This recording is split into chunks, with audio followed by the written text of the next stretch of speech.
We have a white figure that has been seen in the medicine room. Sometimes the carts are moved down the hall while you are in a room giving meds, etc. One of the male CNAs reported seeing a very tall black figure going from room to room several times. We have all seen balls of light floating around. From what we have been able to gather from old pictures of the property that the nursing home is on, there was a mobile home park at one end and a cemetery at the other end of the building. Everyone has seen a little boy walking around, but the freakiest part was when they saw wet children's footprints coming down the hall and followed them to the wall, and there were footprints in the snow outside that came right to that place in the wall. I was working in the NICU when we had a threat of a tornado. Some nurses got pulled to go to a sister hospital in town to assist in the disaster plan. When all was over, one of the nurses returned with this story. She was assisting the nurses in giving some meds before pulling all into the hallways. Every PT she went to said they already had their meds from that nice nurse in the white uniform and hat. She realized after she left that it's been a while since a nurse has worn a hat. That story revealed the urban legend of Nurse Betty. Story goes she had an affair with a married MD. Became pregnant, then agreed to allow him to perform an abortion on her on the second floor or room.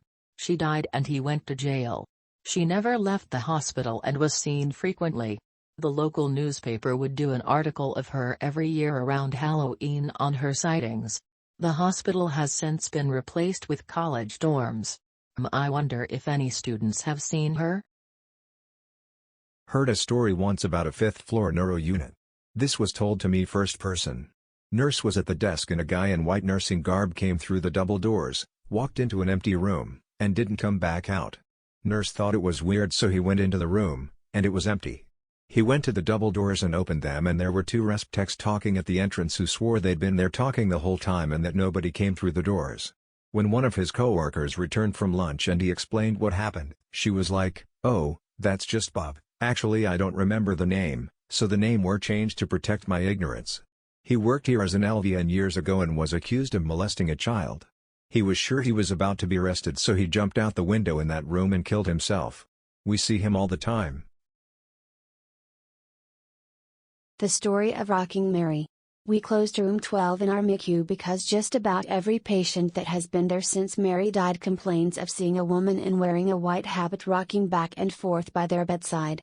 Apparently this nun never makes eye contact. Just stares outside the window, which happens to be on the patient left side over their head.